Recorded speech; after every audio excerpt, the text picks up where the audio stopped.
사지 말아야 하는 아파트를 얘기할 때 1층이나 저층 물건을 많이 생각합니다. 근데 이런 비선호 물건을 사도 성공할 수 있고 흔히 RR이라고 불리우는 선호하는 매물을 사도 실패할 수 있습니다. 왜 이런 일이 벌어질까요?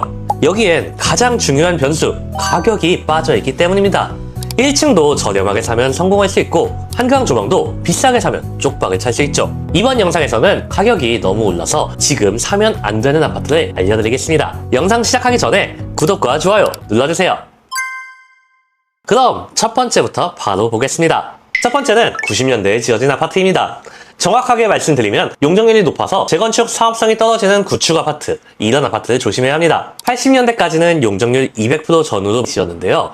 90년대로 넘어가면서 용적률 300%를 넘어가는 아파트를 많이 지었습니다. 이런 용적률이 높은 아파트들은 재건축을 하려고 해도 추가로 지을 수 있는 세대가 없어 일반 분양이 적어지고 결국 분담금이 커지는 문제가 발생합니다. 그래서 이런 아파트들은 재건축보다 리모델링을 추진하는 경우가 많은데요. 그런데 제가 지금 이 아파트들을 조심해서 보는 이유는 리모델링이라는 걸 안 좋게 봐서는 아닙니다. 리모델링을 추진하는 단지와 재건축을 추진하는 단지의 가격 차이가 너무 좁혀졌기 때문이죠. 리모델링이 끝나고 나면 리모델링 아파트도 새 아파트처럼 좋아지긴 합니다. 하지만 기존 골조를 활용하다 보니까 아무래도 한계가 생길 수밖에 없습니다.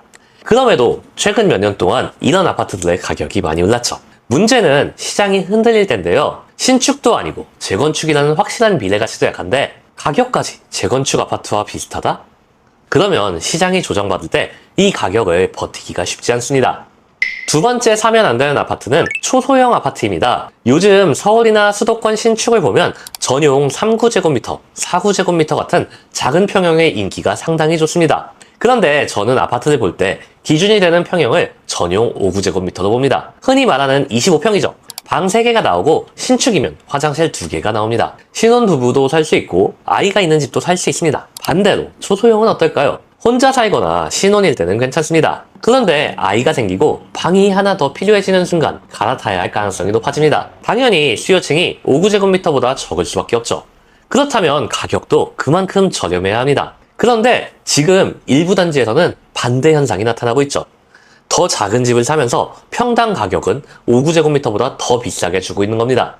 이런 현상은 지난 상승장에도 있었습니다. 문재인 정부 때 각종 규제가 강화되면서 초소형 평형의 인기가 급등하였고 25평 이상보다 평당 가격이 비싸졌었죠. 그런데 시장이 꺾이면서 상대적으로 더 크게 하락하게 되었습니다. 여기서 실거주 수요가 강하지 않은 평형이라는 게 바로 드러납니다. 그래서 초소형 아파트를 살 때는 복잡하게 생각하실 필요가 없습니다. 같은 단지에 있는 5구제곱미터와 비교해보세요. 초소형 평형의 평당 가격이 5구제곱미터보다 확실히 저렴하다면 매수를 고민해보셔도 좋습니다.